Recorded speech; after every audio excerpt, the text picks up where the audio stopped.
네, 장바구니 물가가 심상치 않습니다. 우유값 인상에 이어 설탕, 소금 가격까지 들썩이고 있는데요. 이스라엘과 팔레스타인 하마스의 무력 충돌로 국제유가 불안정성이 커지는 가운데 국내 소비자 물가 상승률은 5개월 만에 가장 높은 상승률을 기록했습니다. 고유가 변수에 고물가 상황이 언제까지 이어질지 김대종 세종대 경영학부 교수 알아보겠습니다. 어서 오십시오. 예, 안녕하십니까. 네, 안녕하십니까. 자, 통계청에 따르면 지난달 설탕 가격이 1년 전보다 17% 정도 올랐고요. 그리고 9월에 소금의 물가 상승률도 17.3%, 지난해 8월 이후 최고치를 기록했습니다. 자, 설탕과 소금 거의 모든 음식에 들어가는 재료, 부재료, 주재료인데 이런 재료들의 가격 상승 배경은 뭐라고 보십니까?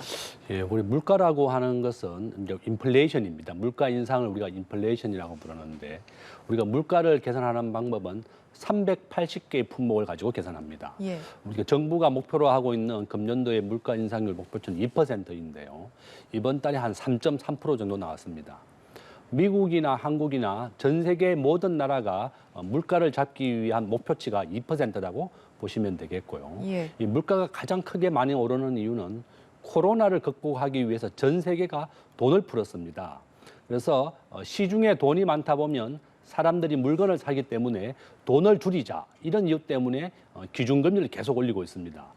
미국의 기준금리는 현재 5.5%이고 한국은 3.5%입니다. 그런데 2022년 2월 달에 러시아 우크라이나 전쟁이 발발했고요. 현재 1년 8개월째 지속이 되고 있습니다. 그러니까 전 세계에서 물가, 특히나 이제 이렇게 식량과 관련된 것은 우크라이나가 많이 수출을 하고 있고 우리나라는 설탕 수입을 인도네시아에서 많이 합니다.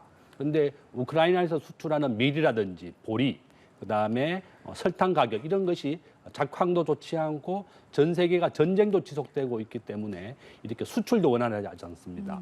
우리 대한민국은 무역 의존도가 75%인데요. GDP에서 수출과 수입이 차지하는 비중을 우리가 무역 의존도라고 부르는데 세계에서 두 번째로 높습니다. 그래서 우리나라는 설탕을 거의 100% 수입에 의존하고 있다 이렇게 볼 수 있는데 예. 인도네시아라든지 전 세계의 물가가 계속 오르고 있고 교역이 원활치 못하기 때문에 대한민국이 가장 큰 피해를 보고 있습니다. 특히나 이제 소금 같은 경우에는 우리가 후쿠시마 지역에 오염수가 방류된다 이런 이유 때문에 또 소금 사재기가 좀 있었습니다.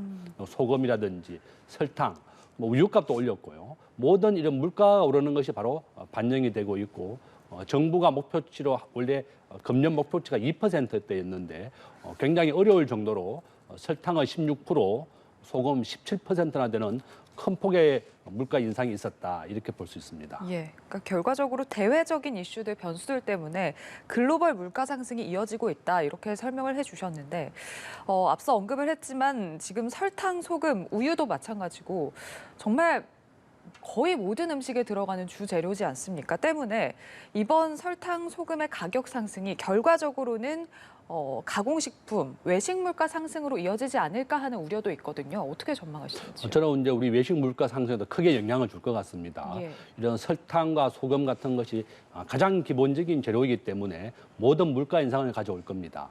거기에다가 물류비라든지 임금까지 계속 오르고 있습니다. 특히 우리 대한민국은 에너지를 100% 수입하는 나라입니다. 그러면 이렇게 에너지 가격, 특히 이제 석유 가격이 배럴당 우리가 정부가 85달러를 계산해서 추계를 해놨는데요.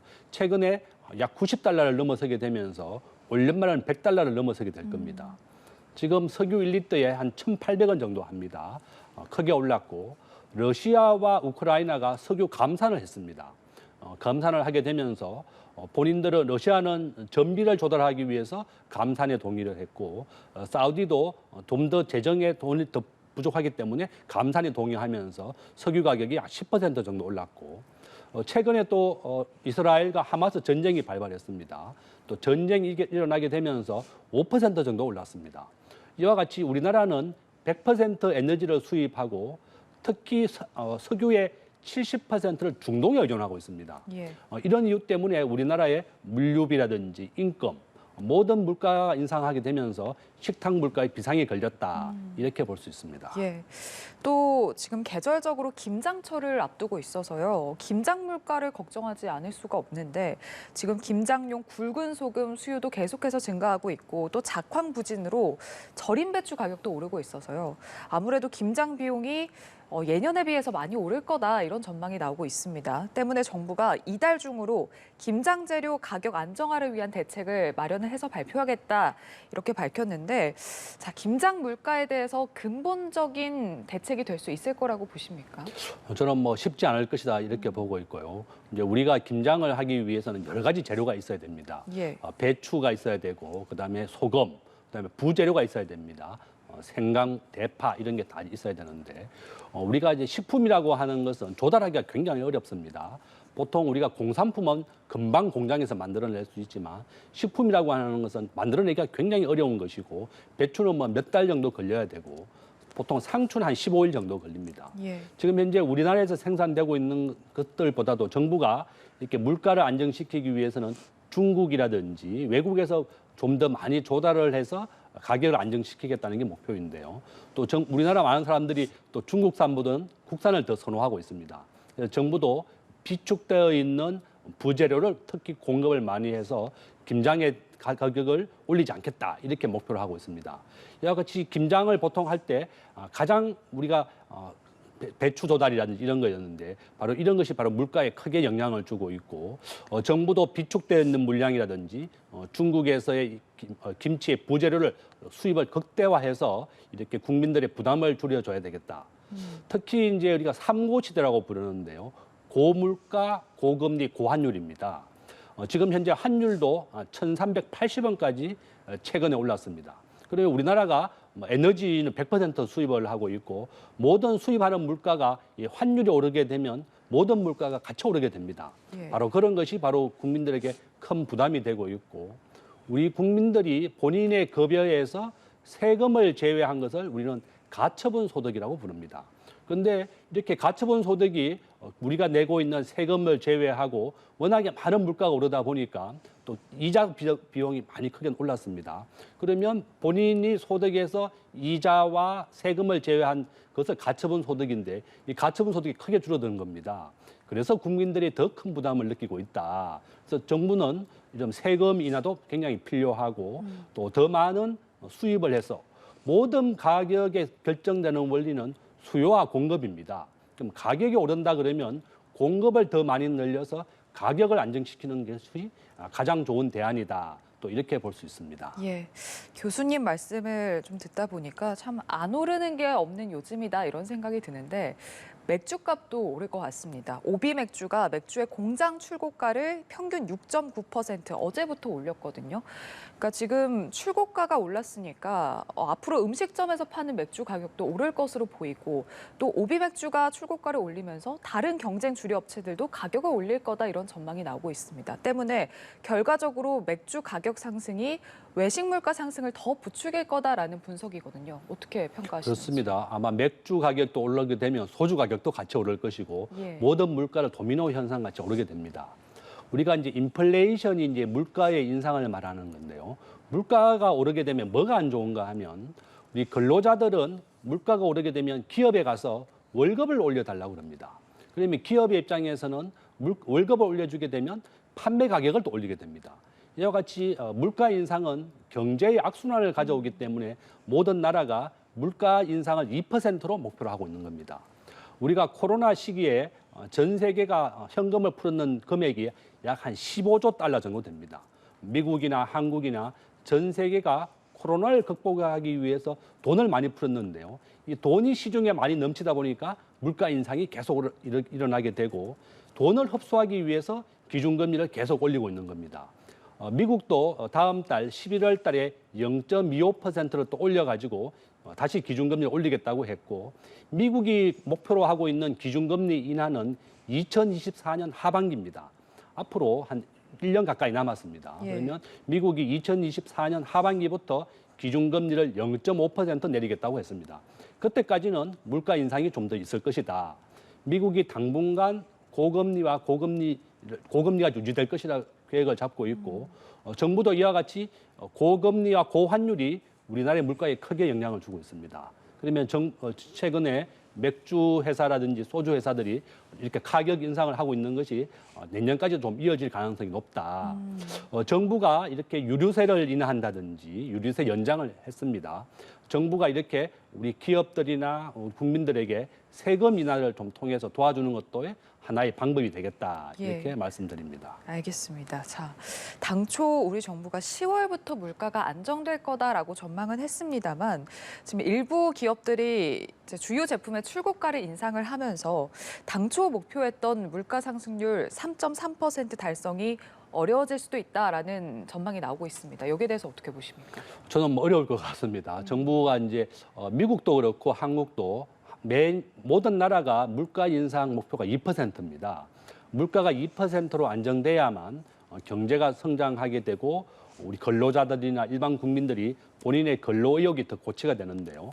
물가가 오르게 되면 이제 급여 인상이라든지 또 기업의 입장에서는 판매 가격의 인상으로 악순환이 벌어지게 되는 겁니다. 그래서 정부도 지금 현재 우리가 3.3% 목표로 하고 있는데요. 우리나라는 에너지를 100% 수입하는 나라입니다.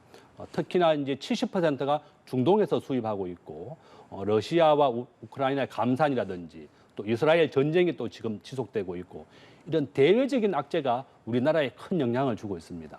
그래서 정부도 어떻게 하면 정부의 뾰족한 수가 좀 없습니다. 그래서 정부가 지금 할 수 있는 것은 유류세 연장을 좀 하겠다. 지금 현재 유류세가 인하가 되어 있는데 이것을 계속 연장해서 올 연말까지는 유류세 인상분을 올리지 않겠다고 얘기를 했고 아마 이제 1,800원이지만 이런 추세가 지속된다 그러면 1,900원, 2,000원까지도 갈 수 있습니다. 우리가 과거에 리터당 2,000원을 넘어선 적이 있었습니다. 이와 같이 석유 가격이 굉장히 급등하고 있는 것이 한국 경제의 큰 위험 요소고 또 우리나라는 중동 지역에서도 굉장히 교류를 많이 하고 있습니다. 가전제품이나 또 수출, 자동차 이런 부분도 거래가 많이 되고 있는데 이 이스라엘과 중동과의 이 전쟁이 확전된다 그러면 우리나라에 큰 악영향을 주게 되는 거죠. 그래서 정부가 이렇게 철저하게 좀 대비를 해야 되겠다. 이렇게 말씀드립니다. 언급해 주신 이스라엘 팔레스타인 무장정파 하마스 무력 충돌과 관련해서 지금 고유가 상황인데 이번 사태가 과연 유가에 어느 정도 영향을 미칠 것이냐 여기에 대해서도 의견이 분분하거든요. 교수님은 어떻게 전망하시는지? 최근에 이제 이스라엘과 하마스가 전쟁이 발발하면서 그 첫날에만 전 세계 석유 가격이 5% 올랐습니다. 지금 이란이 시아파의 맹주로서 뭐 지원을 하고 있다, 안 하고 있다고 하지만 미국과 이스라엘 자유진영에서 가장 우려하는 것은 전쟁이 확산되는 겁니다. 지금 이스라엘은 가나 지구에 지금 진입하느냐 마느냐 이렇게 굉장히 우려를 많이 하고 있는데 미국도 원하는 것은 확전은 아닙니다. 다만 이제 가나 지구에 지금 있는 팔레스타인 인구 한 220만 명 정도 됩니다. 그러니까 부산, 서울 정도의 한 중간 정도에 되는 인구가 팔레스타인 지역인데 이 하마스가 이렇게 테러를 감행하게 되면서 이렇게 전 세계 충돌이 벌어지고 있습니다. 그래서 정말 이스라엘은 2차 세계 대전 이후로 1,200만 명이나 되는 이스라엘 인구가 죽은 게 처음이었거든요. 이렇게 2차 대전 이후로 가장 많은 이스라엘 국민이 죽었기 때문에 가나 지구를 진입하겠다고 지금 계획을 잡고 있고 미국이나 전 세계는 굉장히 우려를 하고 있는 게 230만 명 이 팔레스타인 지역의 민간인들의 피해입니다. 그래서 미국은 확전을 원하지 않고 이란이나 전 세계가 지금 붕괴를 하고 있습니다. 그래서 저는 이것이 빨리 조기에 종식된다 그러면 석유 가격에 영향을 주지 않겠지만 이것이 좀 더 지속되고 확전이 된다 그러면 유가에 큰 영향을 줘서 우리나라에도 영향을 크게 준다. 그렇게 정부가 저는 철저하게 좀 대비를 해야 되겠습니다. 우리나라는 석유를 100% 수입하고 중동의 70% 이상을 의존하고 있습니다. 그래서 과거에 우리나라도 석유 수입을 다변화하자. 그래서 지금은 남미에서도 수입을 하고 있고 미국에서도 석유를 수입하고 있습니다. 그래서 중동이라든지 한 나라에 대한 무역 의존도를 50% 이상을 하게 되면 이러한 위험 상황이 오게 되면 큰 위험 요소가 됩니다. 그래서 정부도 이런 석유 수입에 대한 다변화라든지 다 원활을 해놓는 것이 하나의 대안이 될 것이다 이렇게 봅니다. 예, 여러 가지 대외 불확실성 변수들에 대해서 짚어주셨는데 지난 10일 국제통화기금 IMF가 발표한 세계 경제 전망 보고서를 보면요. 올해 세계 경제 성장률이 3%, 지난해 7월 예측을 그대로 유지했습니다. 그런데 내년은 기존 3%에서 2.9%로 낮춰서 전망을 했거든요. 반면 올해와 내년 세계 소비자 물가 상승률을 보면 각각 0.1%포인트 그리고 0.6%포인트 높게 잡았습니다.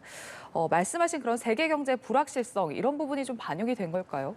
그렇습니다. 지금 현재 전 세계 경제가 IMF라든지 OECD에서 예측하는 것은 러시아 우크라이나 전쟁이 1년 8개월째 지속되고 있습니다. 조기에 전쟁이 종식될 줄 알았지만 지금 현재 2년 가까이 종식이 되고 있고 전 세계 인구는 81억 명 정도 됩니다. 특히나 이제 우리나라가 무역 의존도가 75%로 세계 2위이고 세계 1위는 독일입니다. 무역 의존도가 80%입니다. 전 세계 경제가 원활하고 교역이 확대될 때 우리 대한민국 경제가 성장하고 또 물가도 안정되지만 전쟁이 계속 확대되고 일어나게 되면 가장 크게 피해를 입는 게 바로 우리나라입니다. 우리 대한민국은 전체 수출의 26%가 중국이고요. 예. 그다음에 미국이 15%, 홍콩이 7%, 일본이 6%입니다. 그러니까 대한민국 전체 수출의 33%를 중국에 의존하고 있습니다. 그런데 지금 현재 중국이 부동산 문제가 어려워지게 되면서 중국의 GDP는 25%가 부동산이 차지하고 있습니다. 이제 중국이 이렇게 시진핑 주석이 30년을 금년부터 시작을 했는데 이렇게 굉장히 중국은 기존의 시장 경제에서 계획 경제로 좀 가고 있고요. 개방된 경제에서 폐쇄 경제로 좀 돌아가고 있습니다. 바로 이런 이유가 우리나라의 수출이 감소하고 굉장히 어려운 상황이었고 우리 대한민국은 전체 수출의 20%가 바로 반도체입니다. 또한 반도체 수출의 60%를 중국에 의존하고 있는데요. 이와 같이 중국이 굉장히 어려워지게 되면서 우리나라의 15개월째 무역 적자가 일어나는 것이 바로 그런 원인이었다. 예. 그래서 저는 전 세계 경제에서 중국이 차지하는 비중은 13%밖에 안 됩니다. 그러니까 우리가 33%라고 하는 것은 전 세계 평균의 2배 이상을 우리가 중국에 의존하고 있었기 때문에 장기적으로는 우리가 중국에 대한 의존도를 낮추면서 수출 국가를 다변화해 나가는 것이 하나의 대안이 될 것이다. 지금 현재 IMF도 이와 같이 전쟁의 지속이라든지 또 중국의 침체, 중국이 리오프닝을 했지만 정상적으로 이렇게 수출이라든지 성장이 이루어지지 못했고 미국에서는 특히 신용등급 하락이 있었습니다. 예. 미국에서도 경제가 안정되지 못하고 있는 상황이고 예. 미국의 공화당과 민주당이 좀 다툼을 벌이면서 미국에 대한 신용등급 하락. 바로 이런 것이 우리 한국 경제에 큰 영향을 준다. 예. 이렇게 볼 수 있습니다. 알겠습니다. 여러 글로벌 악재들이 산재한 상황에서 대비가 필요하다라는 말씀이셨습니다. 자, 경제와 관련해서 김대종 세종대 경영학부 교수와 이야기 나눠봤습니다. 오늘 말씀 고맙습니다.